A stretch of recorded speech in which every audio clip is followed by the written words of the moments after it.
Hello and welcome to another coffee bean review from the Mean Bean Machine for www.getbeaned.com, and today we're looking at London Calling Coffee Company's London Calling Blend, which has its origins from Brazil, Colombia and Latin America.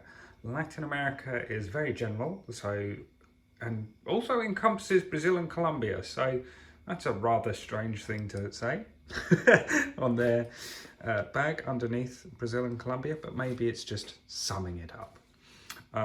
Its tasting notes say roasted nut, dark cocoa and forest fruits. Now, what I'm getting from that is there'll be a slight fruity tone, not particularly acidic. There's no kind of acidic mentions there, no kind of citrus fruit mention, but there will be a little bit of tartness, but the dark cocoa and forest fruit suggest it won't be that sweet. I may be wrong, but that's what I would expect initially from those tasting notes. Now, I don't know a lot about London Calling Coffee Company. I didn't actually find this bag of beans. This bag of beans was actually a gift for me, so I'm very intrigued about it. I'm interested, one, because I'm a huge fan of the classic punk rock album, London Calling, the 1979 Clash album. To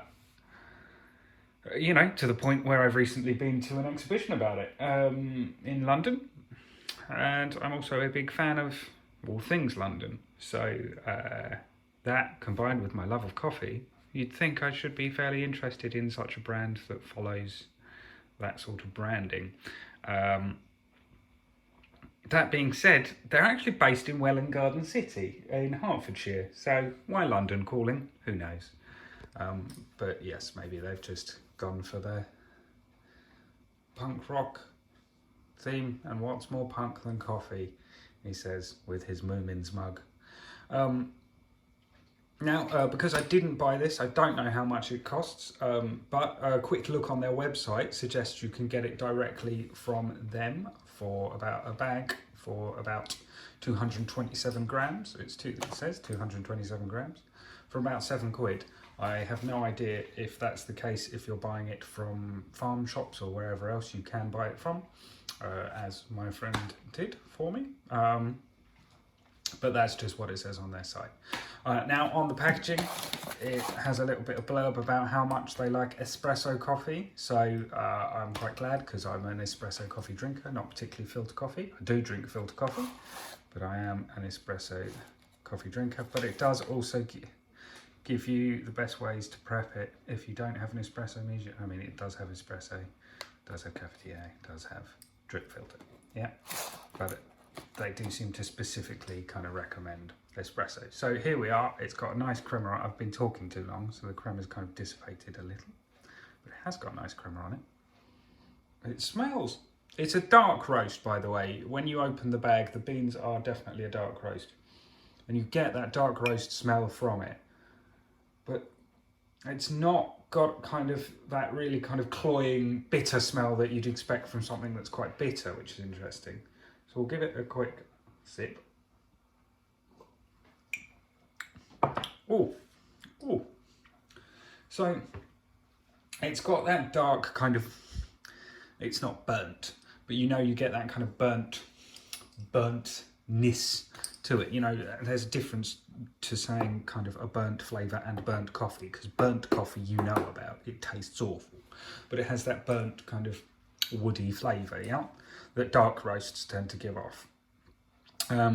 It's not particularly sweet, as I suspected, and I don't particularly pick up on the chocolatey notes, but I do understand the kind of, it's saying roasted nut, dark cocoa, and the forest fruits, as in it's not particularly saying berries to hint at sweetness. So it's interesting, those tasting notes, because you have to pay attention to the adjectives in tasting notes as opposed to the actual kind of fruit or flavour they're trying to get at.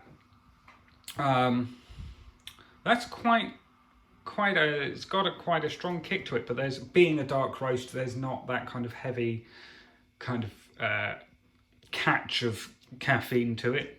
Dark roast is less caffeinated.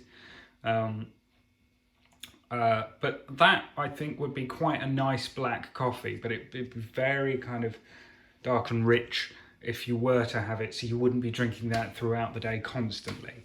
That being said, I would probably, if I had, say, was in an office environment and just had a cafetiere or something, I would happily drink that over a lot of more acidic ones kind of throughout the day. I'll froth up some oat milk and we'll see how it goes down in kind of a latte. Got it there as our oat latte now, kind of nicely foamed, nice texture to it. I've not done a pattern because I'm not sure I can do that anymore. It's been a while, but there we go. Interesting. So the darkness does come through the kind of milky tones. Again, this is oat milk. So it comes through right at the end. So you do tend to get a lot of the milk and then suddenly the coffee. Not suddenly the coffee, but it's almost there as an aftertaste. So it's not strong as a milky option. I think that would be basically, yeah, great black coffee. But that kind of burnt tone, really dark tone to it is kind of nice. If you like that, if you like a sweeter coffee, this one's not for you. And I don't really think it's one for milky drink. I mean, you get that tone coming through at the end, so it's nice. I quite like it in terms of kind of milky drink. Oh yeah, I'm drinking coffee. It's almost a reminder that you're drinking coffee. Sometimes you can just go out for a latte and you just kind of go, oh, that was a nice milky drink, you know, and the subtleties are overwhelmed. I think the nice thing about heavier roasts, darker roasts, is that does come through a bit more. But I don't think this is the one if you like milky drinks. That's great as a dark, like I said, I tried it as like I showed you, sorry, we tried it in an espresso form, great, loved it. And I think that'd be a really nice black coffee. Big fan of that. So yeah, nice one. So £7, 227 grams. So that's, you know, about what I'm expecting from most kind of independent or third wave coffee shops, independent retailers selling a bag of that much. So yeah, that's quite decent. So that is London Calling by the London Calling Coffee Company. They do have other brands, other blends. I think they've got Portobello, Rock the Casbah, and Waterloo Sunset. But this is their London Calling blend for the London Calling Coffee Company.